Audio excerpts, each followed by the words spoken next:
first. Hi everyone, Carter Krishnaiyer for Beyond the 90. Really quick USL Labor negotiations update. We're going to be tracking this all week. I have a feeling this week might be maybe a week we get a breakthrough, but the way the last few weeks have gone, probably not.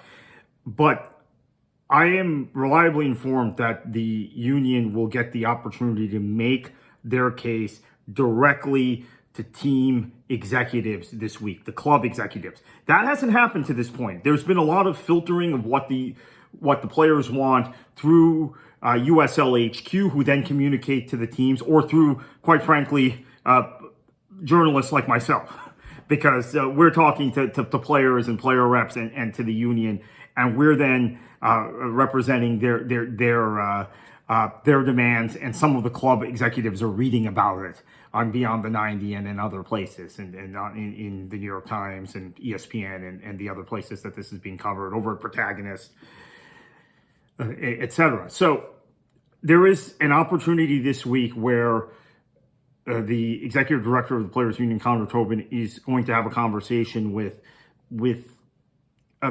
those who work at individual clubs to make the case about why there is such a difference in valuations on licensing, why it is not in the best interests of anyone in the league, except for some spendthrift owners who, quite frankly, probably should be running League One or League Two clubs, not championship clubs, to have this poison pill, as I've described it. I coined that. Now I see other people are out there using it, so I do appreciate that. I coined the idea that this arbitrary termination of what are supposedly guaranteed contracts, that word means something.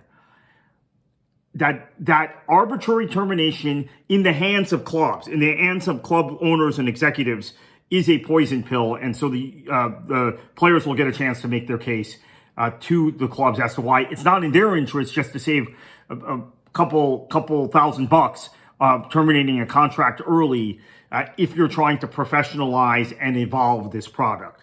And quite frankly, why it's not in the interest of the bigger clubs and the more ambitious clubs to continue to have these uneven scales, and to have some clubs that are not giving health insurance to players, some clubs that are paying a chunk of their roster below $38,000 a year, or less than $38,000 in compensation. I want to remind everybody, when I say compensation, that could be straight wages, or that could include wages, the cost of health insurance, and the cost of housing. So in some cases, the actual take-home pay for the players is significantly less than that $38,000 number I keep citing, which is the offer from USL HQ for the floor in the league. In some cases, those players would be taking home maybe $30,000,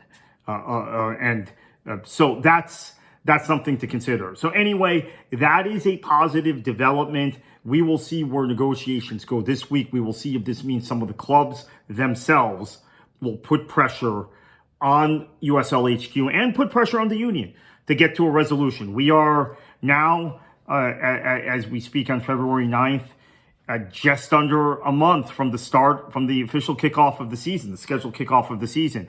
And we still have these huge gaps. And remember the issues we have gaps on. Contracts, in terms of arbitrary termination.